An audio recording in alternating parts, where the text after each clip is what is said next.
Welcome to the It's UATL podcast. I'm Deasia Page, and this is a special bonus episode to talk about all the Atlanta Hawks and Magic City drama. So, let's get into it. So later today, the Hawks will be taking on the Orlando Magic at State Farm Arena.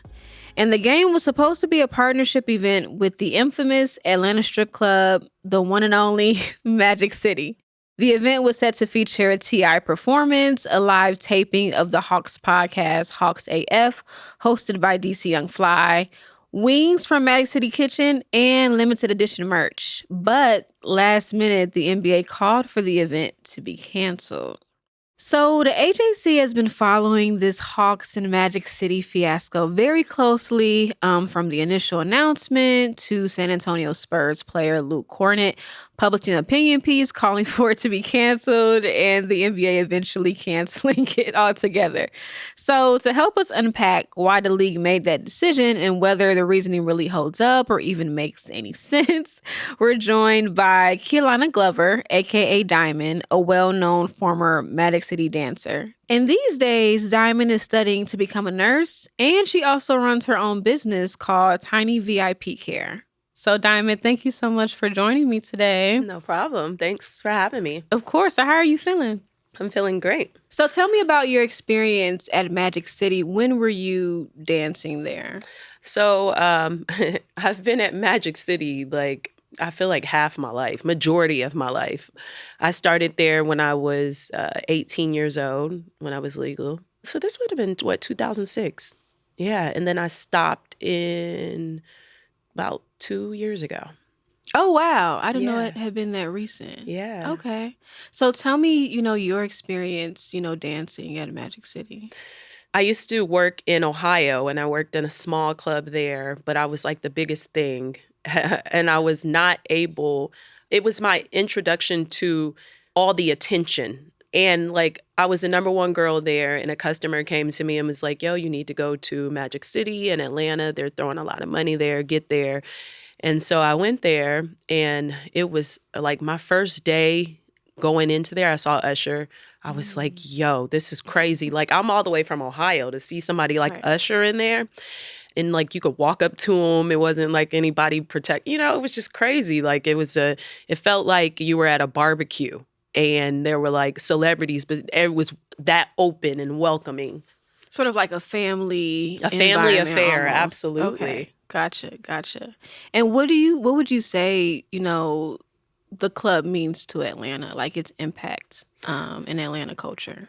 I think it is definitely integrated. It leads the culture. I think it's I always like to describe it as a place where everyone is naked, not just the girls, but the customers bear themselves as well. It's a place that you could have a business meeting with loud music, not a business meeting, but it will be a part of tying in a relationship to be able to do business outside of there because everyone bears themselves. So everyone is vulnerable.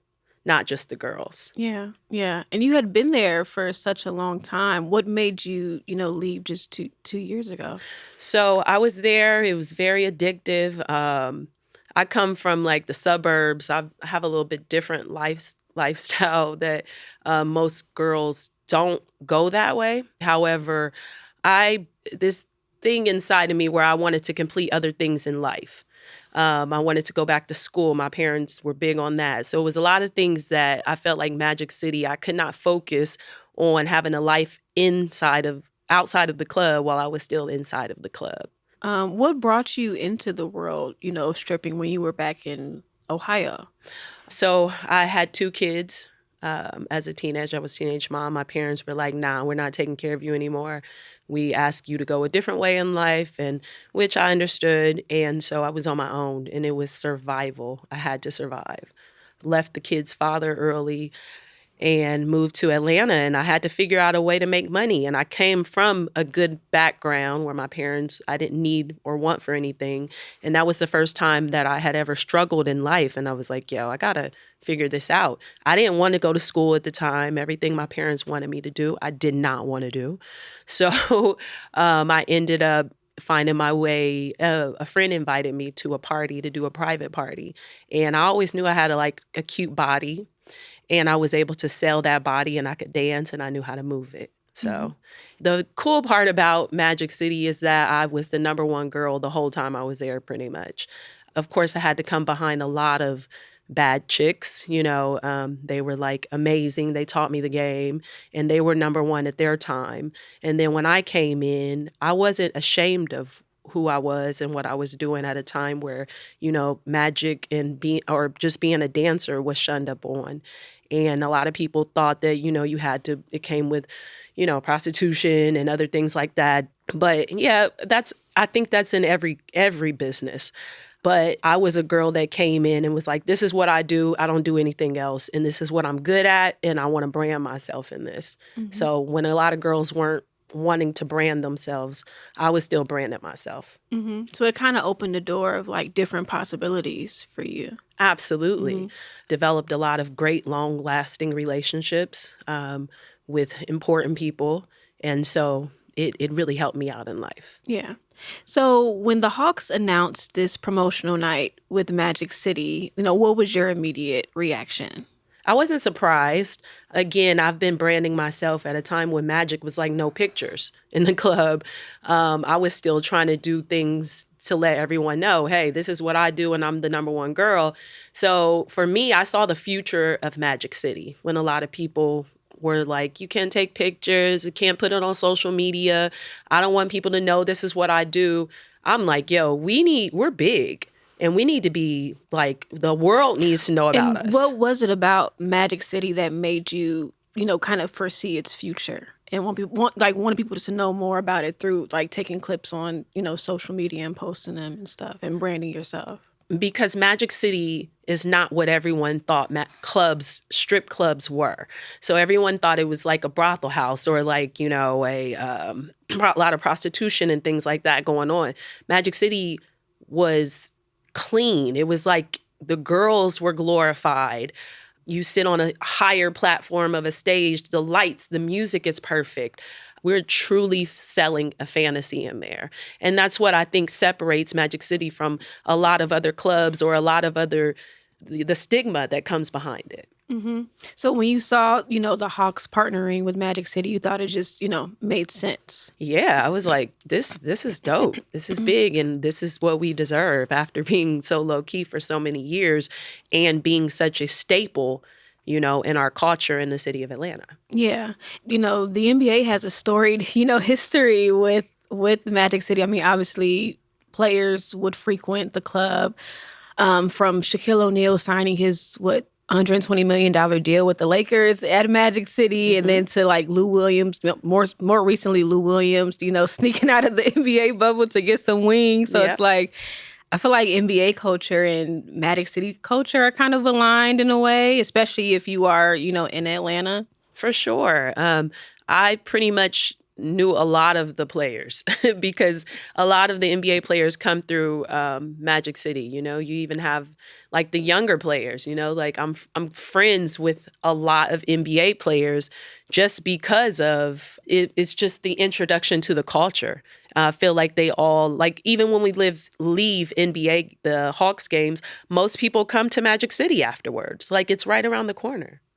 Is there any experience with an NBA player that, stands out to you in terms of them coming to Magic City? I actually got in a relationship with an NBA player at one point of my stripper career. Oh. Yeah. Do you care to share who that is? You don't have to. You don't have to. So I would say, yes, I would. I wouldn't mind. However, I would like to respect what he may have going on now. So that's the only reason I don't want to bring it up. Right. Okay. Maybe when I start my own podcast, I might, bring it over there. But in the meantime, yes, I actually developed a really strong relationship where I was taken out of the club for a few years with him. I feel like they understand that we're more than just dancers. We sell fantasies and men love fantasies. Mm-hmm. So, yeah. And I even know girls that have been taken out of the club and they're now with NBA players, like big NBA players, and they got them out of the strip clubs of Atlanta. Mm-hmm. Yeah. And speaking of strip clubs in Atlanta, why do you think the strip club culture is so immersed, in Atlanta? Because I feel like a lot of the backlash to the Hawks and Magic City promotion kind of came from outsiders who may not have exactly understood why stripping is so important here. But for you, as somebody who's a former stripper, why do you think, that is in Atlanta? Well, I see both sides. And I see both sides because I come from a home that I probably, if I didn't buck against my parents, I probably would have never known about this culture either. It's an underground thing. And a lot of underground things take time before they flourish and people see the beauty in it. Right now, it's still like, it's just now breaking ground. I don't think we're at a place where it's totally accepted. You can accept it delivered by certain people like Cardi B. You can accept it by certain people delivering it like, Marilyn Monroe. You can accept it wrapped differently. But coming from, is something about, I feel, is something about the African American culture that sometimes it takes a while before, it becomes a norm or accepted on a mainstream platform. Why do you think, Atlanta is a place for, strippers to thrive? It's, I always say magic is magic. There's some magic about magic, and you can't really describe magic. The club actually follows the rules and they actually sell a fantasy. So, I don't see them bucking the system, and they don't. The funny thing about it is that for a long time, Magic City did not glorify their girls. It was more about the club within itself. And I understand that coming from a business aspect, because you don't want the club to be about a specific girl and then the girl's gone and now the hype of the club is gone. So it has to be about the brand. And I totally get that. So a lot of girls really stay quiet and they really don't, it's hard to get above that kind of brand, and stand on top of that's a big brand. So it's hard to get notoriety from that and be seen amongst so many other beautiful women that work there. Mm-hmm. Like, can you imagine? Yeah. Like, for you to stand out, you have to be a diamond. Yeah. Yes. No pun intended. Amen. But yeah, I think that's why, the women really make, Magic City what it is. And initially when I saw the programming for the now canceled Magic City promotional night, I was wondering if there was, were there going to be any women like involved? Not dancing at all, but like, even if they were just talking about, like someone like you who's, now studying to become a nurse and has other dreams. I was just wondering, like, where are the women in all this planning? But I'm not sure if that was, Yeah, again, I discussed believe it's because Magic City treats their girls wonderfully. Like, you're never gonna, not gonna say ever, but I don't think that any other strip club treats, has that kind of relationship with their girls. They keep them for a long time, as long as you look good and you keep your appearance up and you have a good reputation and stay out of trouble. But again, I think that, they don't put their girls, there's not a girl that can stand above their brand, and the brand can stand alone. They could get rid of every dancer, all the dancers today that they have in the building, rehire new girls, and no one's gonna say anything because it's Magic City. Now, one of the most prominent critics of this Magic City / Hawks night was the Spurs player Luke Cornett. And he kind of said that the NBA should cancel it, which they eventually did. But his reasoning was because he felt like the NBA would be condoning the exploitation of women. Now, did you see, his thoughts on this, and what were your reactions to it, if so?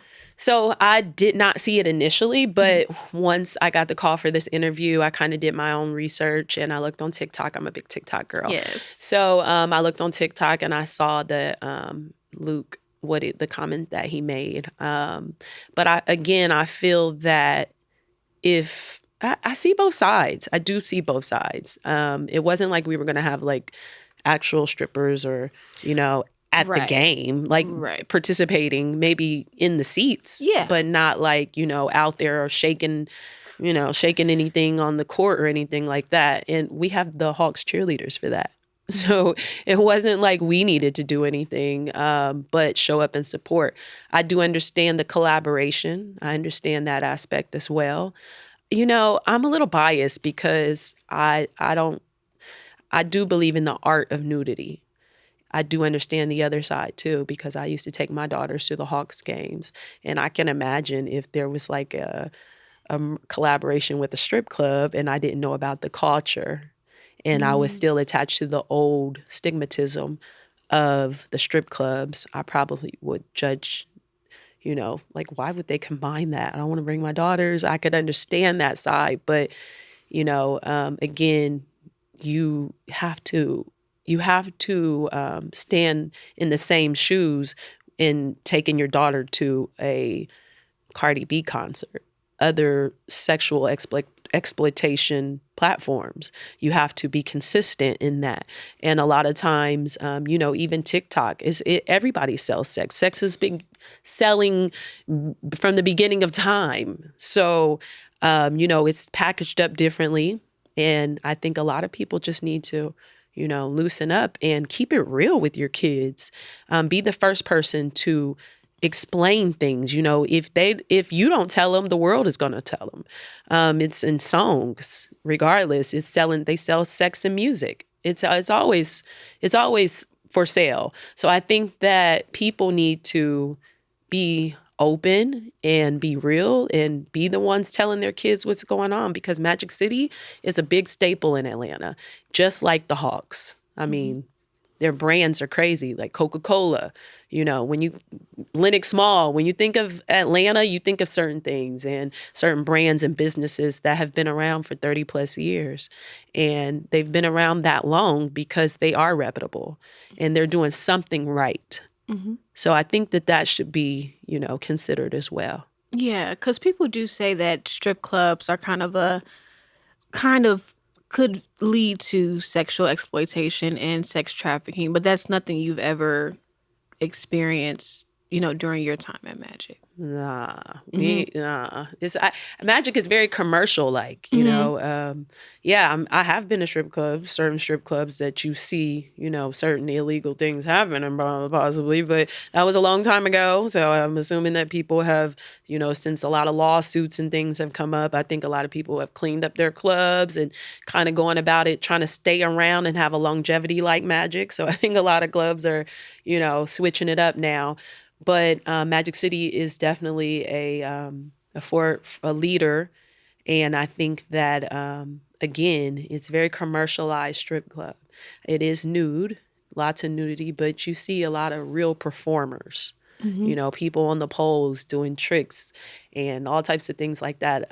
When I first started the club is when that started happening, where you would see the pole girls going and doing all their tricks and things like that. So it's, the world is picking up on it. It's a big buzz. And I believe that it would be fun to have Magic City and the Hawks come together, like we already come together. So like to let the world know this it sounds exciting to me. Yeah, yeah. And given, your experience as a dancer, what are some maybe dangers or risks that come with that? Because I remember I was watching the Magic City docuseries, and White Chocolate, she had a quote that said, "We take risk with our own health, we take risk with our safety, we take risk with our, own lives." And I'm wondering, does that, relate to you or resonate with you in any way? Absolutely. Shout out to White Chocolate. She was the person who I wanted to emulate, because she was, again, putting that stripping on a platform for the world to see with no shame. So she was the GOAT that I wanted to be like her. So shout out to her. But yes, I do understand where that comment came from, because, anytime you sell sex, you risk someone following you home. That's happened to girls that I've known. They've gotten followed home, murdered, in dangerous relationships. A lot of jealousy happens when you're trying to make money and you're in another man's face, and then you have a man at home waiting for you. Jealousy happens. Girls are jealous because their men are coming to see you, giving you money. The men that you might break up with, they could show up at your job and, watch you in other guys' face. And, you risk a lot of your safety. Yes, you do. But you bear it all for that money. Anytime you make that amount of money, I think that there's a lot of consequences behind it. And you just have to make the right decisions, because you can't live like a normal girl would. You have to protect yourself, maybe stay in a high rise where you have a front door person, stay where you're guarded, where you're not so accessible. How would you say, your time at Magic City informs, the work you're doing today? My time at Magic City only opened the doors for relationships. So I have relationships with anybody you could think of. I feel like Magic City has influenced. I like that people don't judge me for the stigmatism that comes behind being a dancer. I really like that. Yeah. And just to almost close us out, like, what do you hope folks on both sides of this debate for the Magic City and Hawks night can learn, from all of this that's going on? I feel that they can stop being so judgmental about it. My parents finally came around and they start looking at the side of it like, okay, I guess you're not going to die. But now, like, they open the doors, they understand. They're like, oh, there is another side to it. So I think that the world will see that. Mm-hmm. It took a while to get to this point, and we're finally here. We've opened the door, and it's nothing but other great things to come about behind it, because we have nothing to hide. We do great, clean business. Yeah. Well, Diamond, thank you so much for being here. I really enjoyed our conversation. Thank you. Thanks for this good coffee. Of course. Thanks for listening to It's UATL. UATL is a source for Black culture and community in Atlanta, powered by the Atlanta Journal-Constitution and its supporters. The show is hosted by Nedra Rohn, Deasia Page, and me, Naja Parker. If you liked the episode, be sure to follow us and leave us a rating and review. It really helps. It's UATL wouldn't be possible without our lead producer, Isabel Kirby McGowan, and producer Kara Schillen. Extra support from Ron Williams. Our executive producer is Gavin Godfrey. Megan Nadolski is our senior producer, and Samantha Stamler is the head of audio.